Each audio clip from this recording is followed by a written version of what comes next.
Igbo bụ Igbo, ekele m unu, menọ n'ama, menọ n'ụlọ, asị m udo dịrị onye ọbụla. Ndigbo 2035 is actually Ndigbo Workable Development Goals 2025 with the theme Igwe Bike Ndigbo. Ndigbo 2035 is a sustainable development ecosystem designed to raise $1.2 billion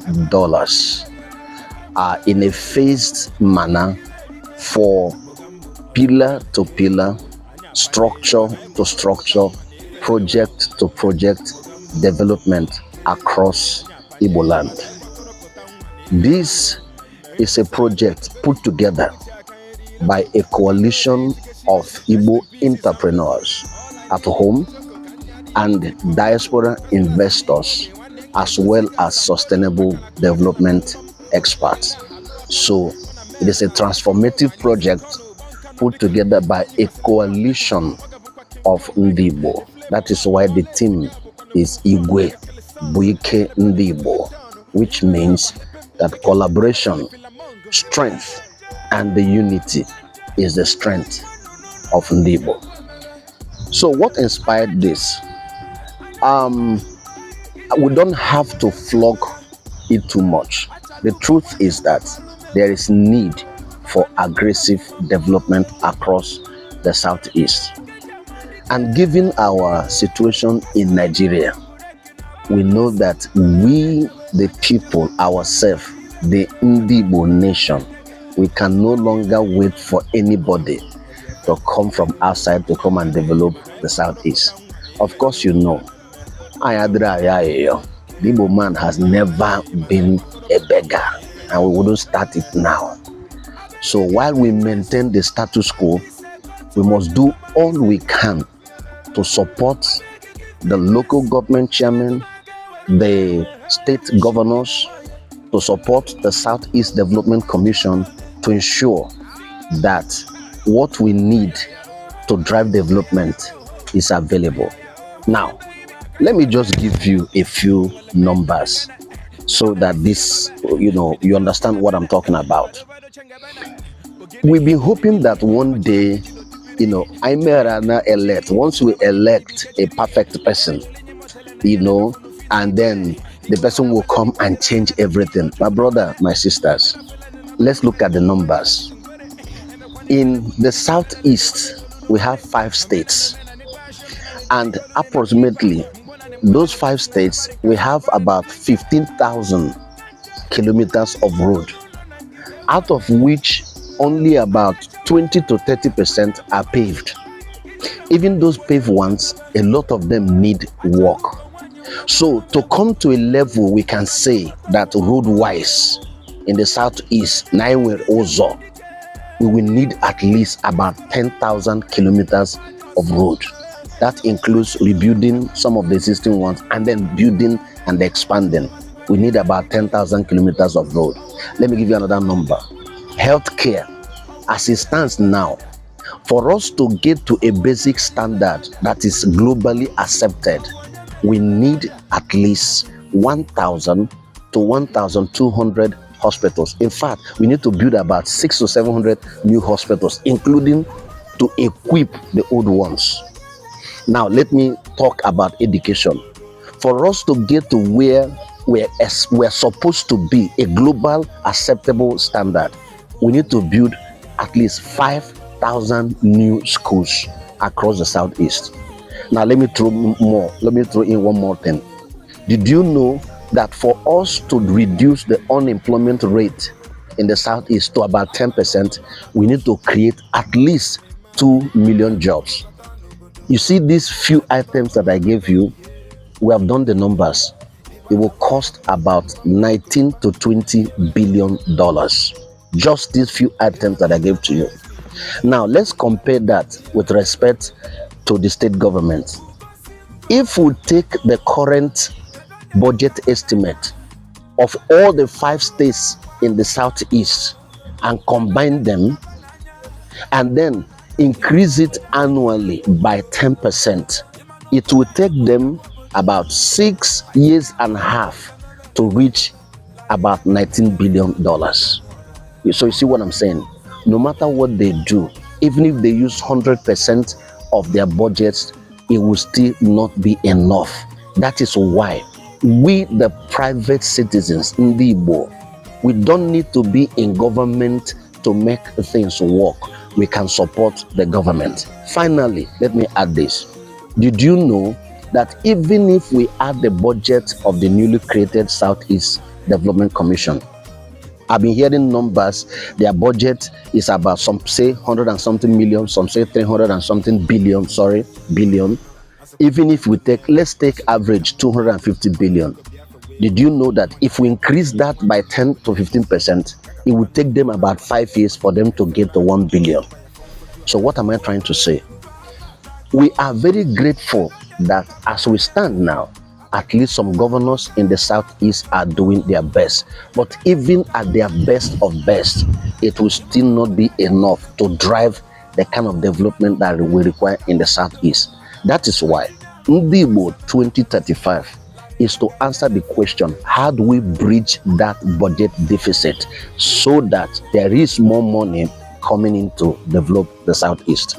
So, as a sustainable development program, this is structured in pillars and then different programs. There is an economic pillar, there's the pillar dealing with community development, and under each of those pillars, there are different strategic programs, about 12 program tracks.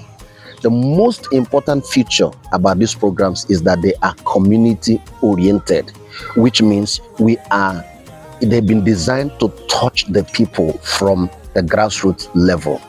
Let me give you an example of one program. There's what we call the Ndigbo Agro Enterprise Empowerment Scheme, which is designed to empower about 100,000 farmers. There's what we call Cluster 77, which is a program that is designed to make sure that there is at least one large enterprise in each of the 77 local governments in the Southeast. Then, in addition to that, there are programs for women. Let me also mention there is actually what we call the Ndigbo Empowerment Scheme, which is designed to allow us spend about $40 million in the next 5 years to strengthen our traditional institutions. My people, development must be at the community level.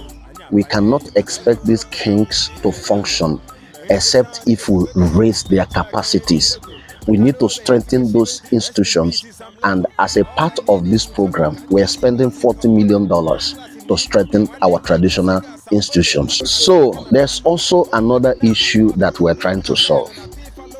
You know, there's this claim that Ndigbo Diego, Igbo billionaires would rather throw money at parties or buy you cows, 10, 20 cows, when you lose your mother or your father, rather than invest in upcoming businesses in Ndigbo. Now, the matter is on two sides. We have to solve that problem. How does this program solve it? We are curating 1,000 businesses across the Southeast, because it does an investment abroad the same thing. We want to make sure that if we expect people to invest, we want to make sure that the businesses are investable businesses with a track record that ensures that those who invest their money will get their money back. Because then we have a sense of entitlement that they should come and dash the money out.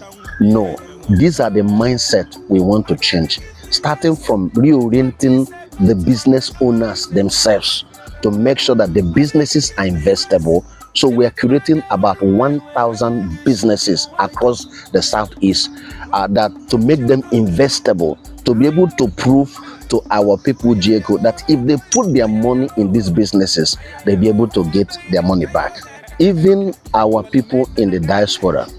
Remember, I mentioned to you that Ndigbo 2035 is a coalition that includes our people in the diaspora, in Finland, in UK, in the US, all working together. As I speak to you, we have created a partnership with the African Diaspora Impact Center, which provides the risk investment that allows Africans in the diaspora to invest in Africa. But under this platform, we have created a partnership already that allows not just Africans in the diaspora, but the international community to invest in Ndigbo. This is already set up. In fact, as I speak to you, people can go to their platforms and go and sign up. So you see, when we put all this together, I can go on and on. There are about 12 program tracks. I've just given you the explanation of a few of them, and I can provide information for the rest much later. Well, you are asking how will this impact our young people? In fact, thank you for the question. It's a very good question, because this is an area I'm particularly very interested about. Why is that? We can no longer continue to tell our young people that they are the leaders of tomorrow. We must give them the opportunity to showcase that leadership today. So what we have done, we have created a partnership that has designed a digital apprenticeship ecosystem that is designed to transform our young people into sustainable development champions from their community. They must, whether they are at home or in the diaspora, they must have opportunities to solve specific problems. Leaders emerge by solving problems, and this is what this platform is all about. In fact, as I speak to you, that platform is available, and whether you're an Igbo person at home or abroad, you can log into the platform. I hope I will give you guys the link across this screen. You can go and sign up. What it is designed to do is to transform our young people into leaders. We cannot change people by advising them to do better. No, we need to rechannel their energies properly, and that's what this platform is all about. So they are already captured in the program. And so finally, my message to Ndigbo worldwide is this: my brothers and sisters, let us stop looking for answers where there is none. We know our situation in this country. We know that nobody will develop the Southeast but us. What has been absent is a structured, reliable, trustworthy, transparent, measurable system that allows us to come together to develop the Southeast. Now that platform is available. And you know what is very beautiful about this?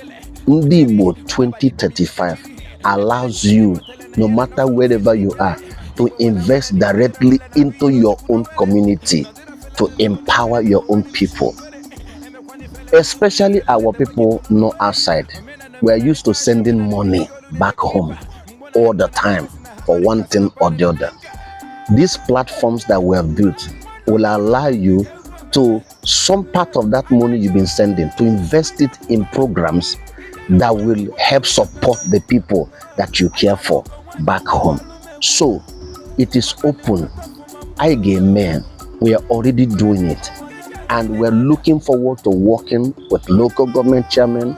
We're looking forward to working with the state governors, and most importantly, I must also use this time to thank every Igbo person who fought to make sure that the Southeast Development Commission was created. It now gives us an opportunity to go back and go and develop our place. So we also look forward to working together with the Southeast Development Commission, not to compete. No, we are here to complement and to support their efforts. Ndigbo so anya come together. So that is what that is my message to Ndigbo. It's an open invitation to everybody. Come, let us work together and make this happen. Thank you very much. Oh, okay, you're asking how to reach me directly. Well, my personal email will be across this screen. Thank you very much for your time. I appreciate it.